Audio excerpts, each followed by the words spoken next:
there, all you YouTubers. Welcome back to Richard's Toy Room once again. And once again, we have another model kit review and build. So today's model is the 1957 Chrysler 300C.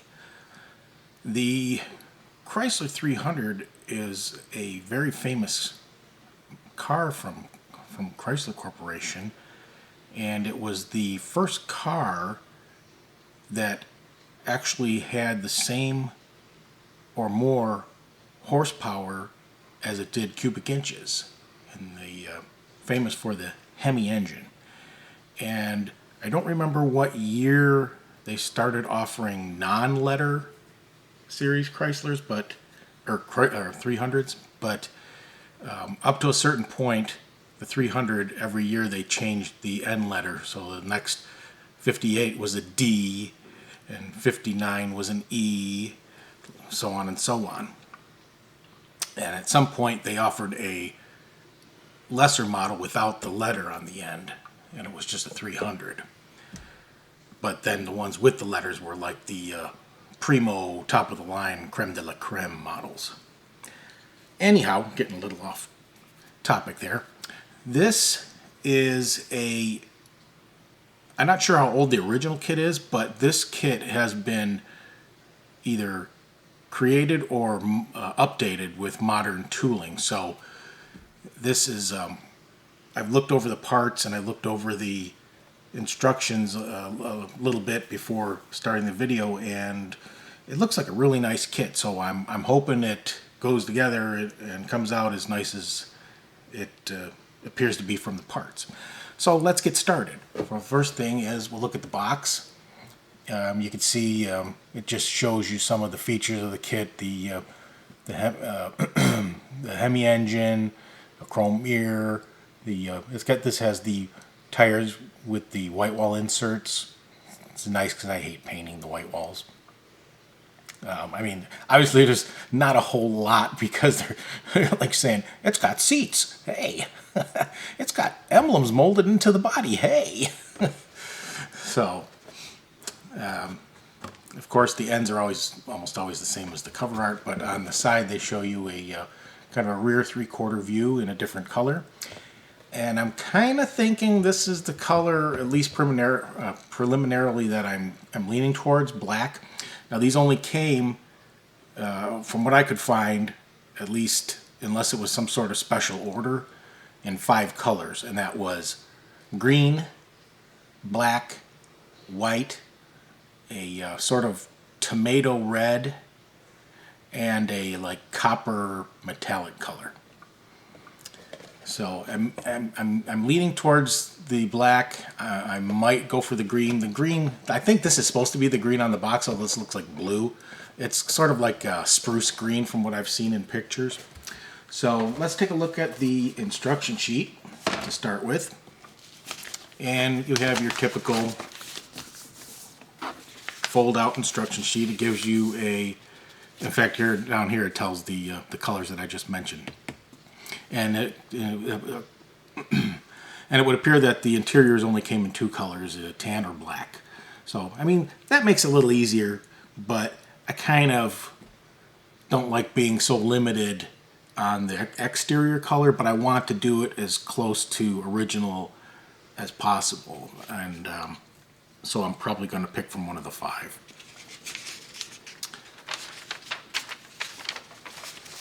This folds out into a large sheet, and what you have is your basic typical stuff to start with. You got your engine. The engine and transmission are one piece, molded together. You don't put the transmission onto the engine block, but it has a lot of parts. Sometimes some that I don't normally see on kits, like you get a separate transmission pan. What else? I saw some other one. You got the dipstick tube. You've got a bunch of parts on here for like the air cleaners and the carburetors, and it looks like it'd be pretty nice when it's done. And I like that they give all these little details. Plus, it's a lot easier to paint things that end up being a different color than having to go back in and try to pick it out with a brush or something later. Here's your wheels. Now the only thing that I don't like about this, I kind of screwed it up on another kit, were these wheel retainers, the way that they hold the wheels to the axles. They're because this doesn't come with metal axles. You have to glue these little retainers between the two wheel halves, and then just put glue on this, and then it ends up going on the axle ends like that. So if you're not really careful, your wheels won't rotate, which I guess, unless you're really going to roll them and play with them, doesn't matter. But I don't know, I just kind of like it to be functional the way it was designed. So some people glue them in place, some people accidentally glue them in place, and I'm guilty of that. But anyway, so you got very detailed door panels and a pretty nice dash. It comes with decals for the gauges and stuff, and just basically putting your interior together here. It's got a separate back seat with a package shelf, which is nice when you're trying to paint, like, you know, separate carpet colors and stuff. It's got a separate frame, and then here's all your suspension, and it's even got control arms. This might possibly, if you're careful, might be able to be built with steerable front wheels, but it doesn't specify you can do that. But sometimes I've been able to make that function, but that may not work in this case. And here's your rear suspension going on, and your wheels, drive shaft. And you flip it over, and you've got your body. It has a nice big interior pan, which also is like the floorboard of the car. You got your firewall, your windows. It's got two separate glasses, and they have locating pins, so they're that makes them nice and a lot easier to install, assuming that everything's molded correctly. You get them exactly where they've been designed to go. Let's see. It tells you how to paint the 300 emblems on the side, but it also gives you decals, so I'm almost 99% sure I'm going to use those. And here's your final assemblies. You got your parts going in your engine compartment, like your radiator. Then you put on your hood, battery, your tail lights, bumpers, grill, headlights, and you're done. Another odd thing I found was they gave you two sets of tail lights. So, I mean, it says right here, note, extra parts included in kit, but it doesn't really specify what they are. The taillights look almost identical except for like a little divot in the back of each taillight. I'm assuming, since when I was kind of looking up some information on this kit, I saw that there was a previous iteration of this kit that was, I think they called it a custom 300 or something along that line. So I'm guessing there's a few parts in here that were for that. Maybe these extra taillights were custom taillights. So there's your instructions. So let's take a look at what we got in the kit. Now here's your decal sheet. Pretty nice little decal sheet.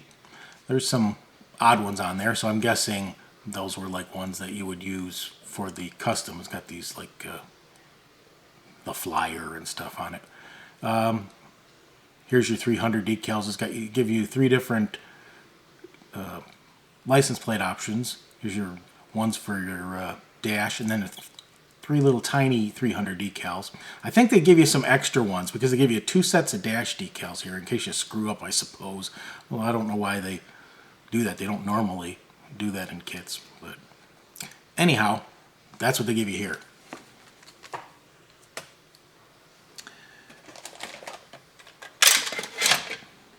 Here are the clear parts and the taillight lenses. As you can see, there's two sets of taillight lenses. Like I said, don't know why. Unless you look really close, they look almost identical. So, and your windshield, and the back window, and then your headlights, and I'm not sure what these other ones are. I didn't notice any use for them, so they must be custom parts as well. Then you've got, these are nice.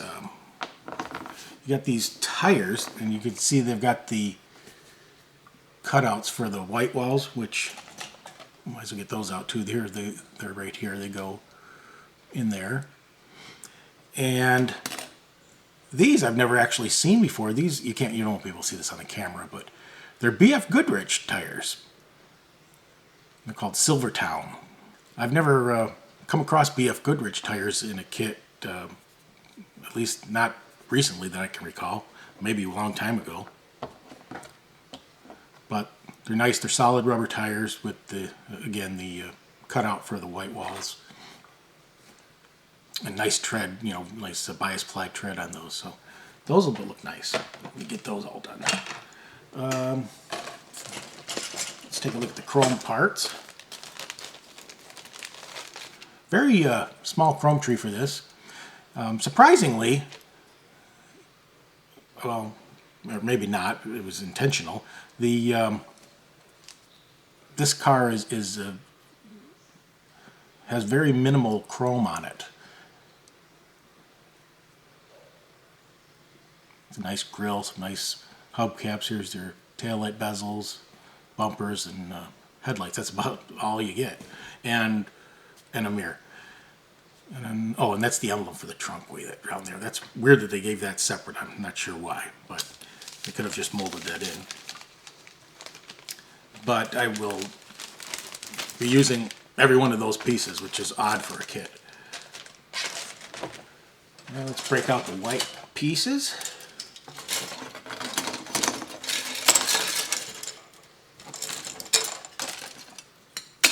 I think that's it, yeah. Here's all the white pieces that are on trees. So here's your suspension and exhaust parts. Looks like a battery, vacuum canister. I'm not sure what that other part is down there. Might be something for the engine. Here is your front seat with the back part of it.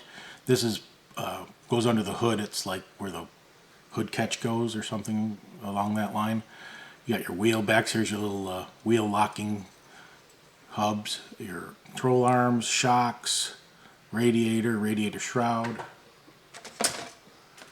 Here you got a bunch of little parts. You got your steering wheel, your rear axle. I think that's the brake booster. Not oh, there's a horn, dipstick, license plate frames, your tailpipes. Here's your very detailed door panels. Those will be nice. They even give you painting tips in the manual, but I'm going to obviously go by pictures that I find so I can get a little better idea. But these are very deeply molded. Here's your rear seat. Here's some engine parts, valve covers, and air cleaner covers.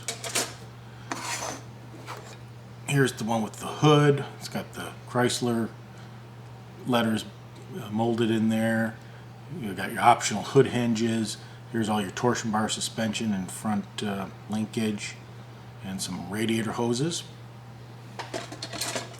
And finally, here's your tree with the engine and the firewall, bunch of engine parts, fan, draft tube. And then you can see here a weird thing that I've noticed. I'm going to have to put this in some hot water. Where are they? Here. The pedals are a little tweaked, so I'm going to have to bend those straight and hopefully they won't break off. And then finally, your last three parts, you've got the body, the floor pan, and your frame. Really nice, detailed, very detailed frame. These are molding bits that get cut off in the end. That's where the bumpers mount, so those will be gone. Very nice, very straight.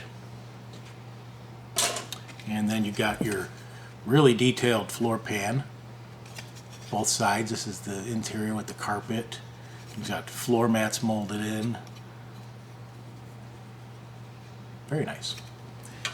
And of course the part that you just can't do without, and the part that I always look forward to looking at it every kit. The body. This is beautifully molded. Very sharp detail. Spear, door handles, and wipers, and all the moldings. Here's the back part. Look at those fins. That's going to look awesome. Your underside. Use it from the top. You've got your inner fenders molded in. A little bit of detail in there, like some wiring harnesses and stuff. But very nice. Very nice looking kit. I'm looking forward to working on this one. So that's the whole kit. Back in the box. The instructions. I'll get to work on that, and the next thing you'll see on here will be a update and hopefully no issues. So stay tuned. Okay, so here's your update for this model build. I'll show you what I've got so far, and I will tell you about any issues I've had with the kit, or that I had personally. So, as you can see here, it's going to be black. Well, you probably knew that because I usually put a picture of it on the thumbnail anyway. But so I used their Rust-Oleum has this new. I forget what they call it. It's like super high gloss or something like that. They have that in a few different colors. And so I thought I'd try it just for, grins and giggles. And the first attempt that I did on it, I had some issues. You probably really can't see it, and you may not even be able to see it once I get done. But down here, the lower edge, kind of right where my finger is in the middle there, let's try to kind of move it in the light so maybe it does show up. But there's kind of like a grainy area there, and I talked about that kind of in the last video. It's also in here on the front corner. But I call it the satin finish, but it was in just like certain spots, and it was on the side of the car and stuff.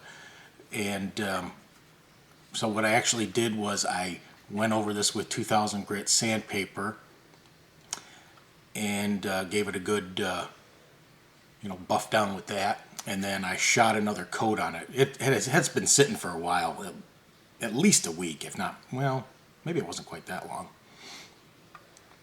But enough time for the paint to cure, so I wasn't running into any issues there.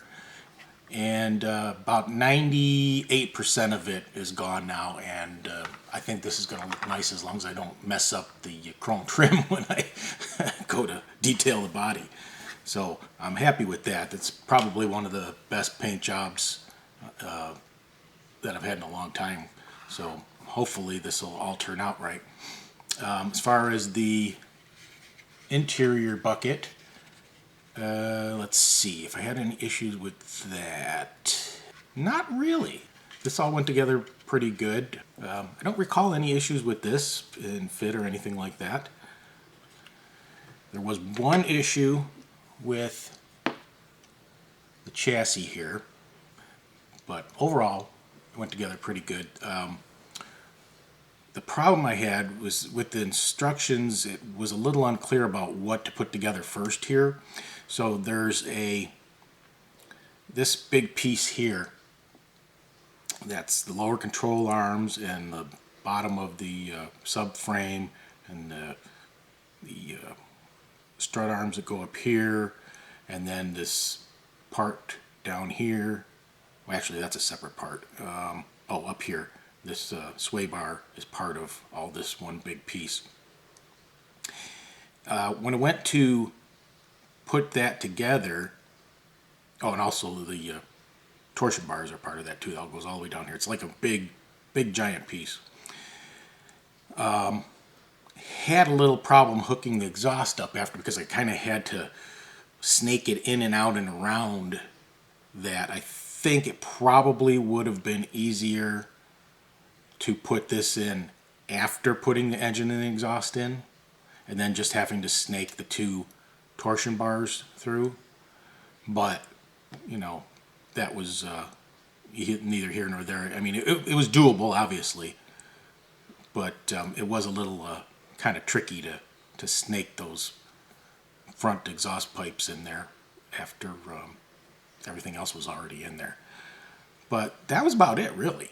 Everything else went together really nice. Everything so far seems to fit really nice. And there's not a whole lot left. Basically, you have to detail, you know, all the trim on this body. And that's about it. You know, just a few oddball parts go on, like obviously the glass and the bumpers, and, you know, like some parts in the engine here, and headlights and grill and taillights. That's about it. So most of it's going to be in the detailing. So stay tuned for that.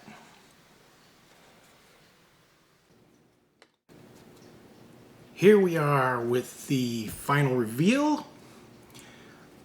I'd have to say not too bad overall. I would recommend this kit. I did run into a couple of, I don't know if I call them major problems, but they're a little bit more than minor problems. And I will explain in a second. Not related to the kit at all, but related to my skill. I did run into a little issue with the paint. I mean, it still came out about 95% or a little more to my satisfaction. It definitely came out better than some of my previous efforts.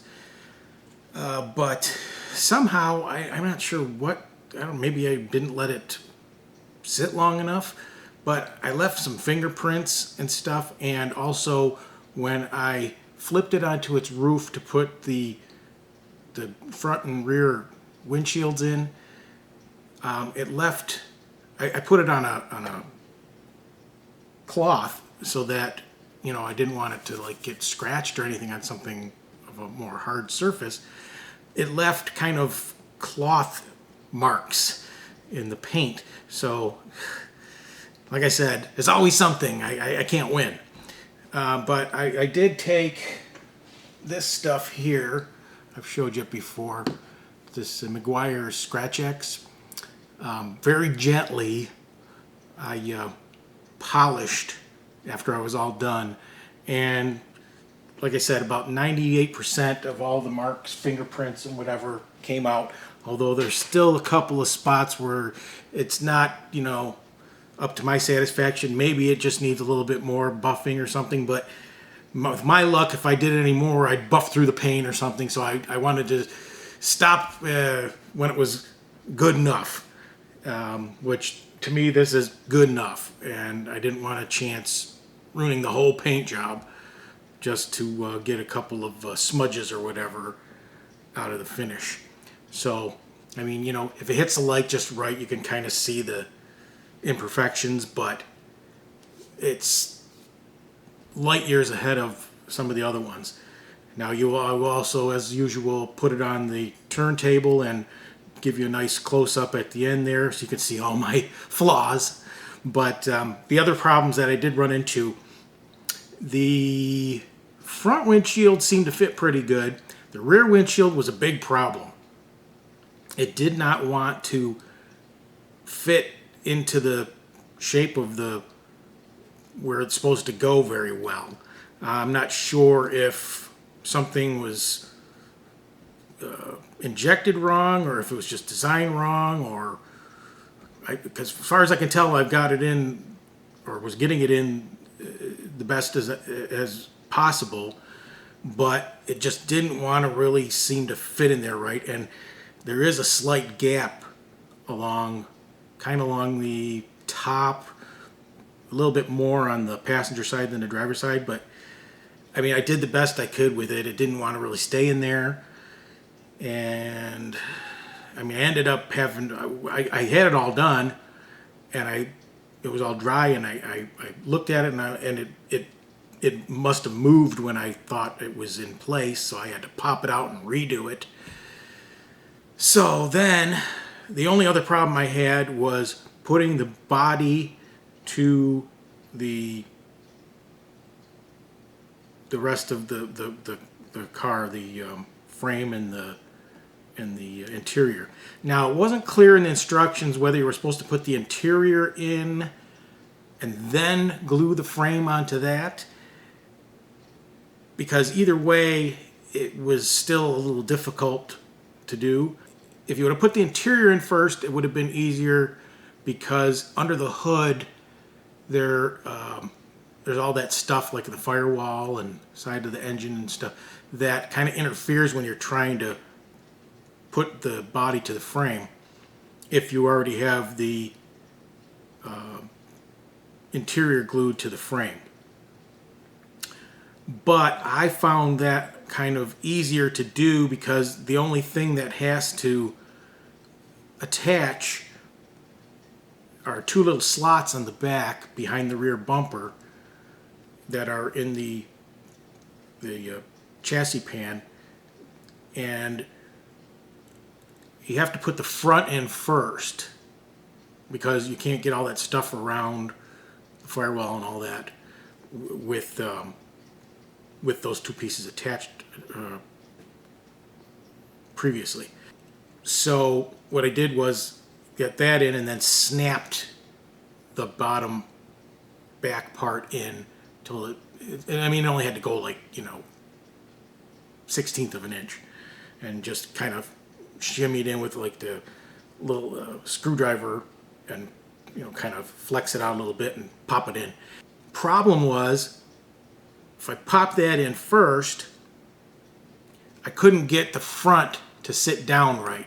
And I don't know what the problem is. I don't know if there's something along here with the firewall or the cowl or something. I couldn't see anything wrong. It all fits up in here right. I mean, it's not like there's a part that's like, not flush or where it's supposed to be. So I'm not sure what the issue is.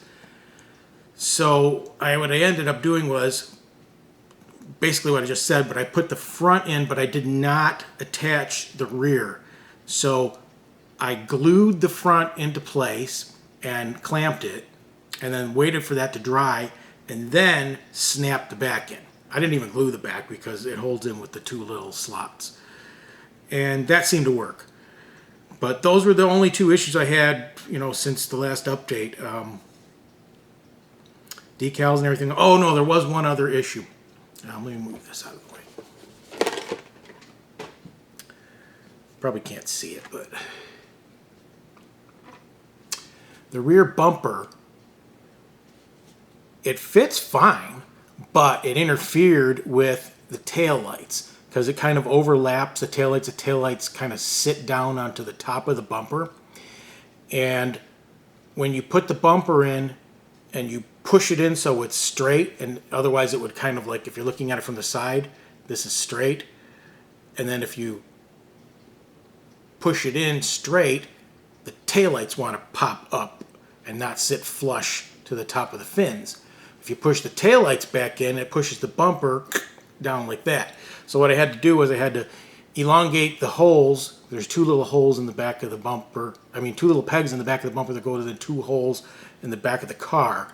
And I shaved those pegs, the bottom part of them, so it would come down a little bit. And I also elongated the holes, made them a little bigger, so it would sit down just enough where it didn't interfere and it's all straight. And let me take a look and make sure that was everything. Yeah, I think that was everything. That was the only issues I had with the kit. Unless there was something else that I mentioned previously in the update, which I can't recall. Decals went on pretty good. You'll see the 300 decals when I show you the 360. I'll give you a peek under the hood here before we do the 360, so you can get an idea of what it all looks like all together. Trying my best not to get fingerprints on this black paint because it shows up like crazy. I don't want to drop the car either. So there you go. You see it with all the battery and everything in there, and the hood support and all the extras.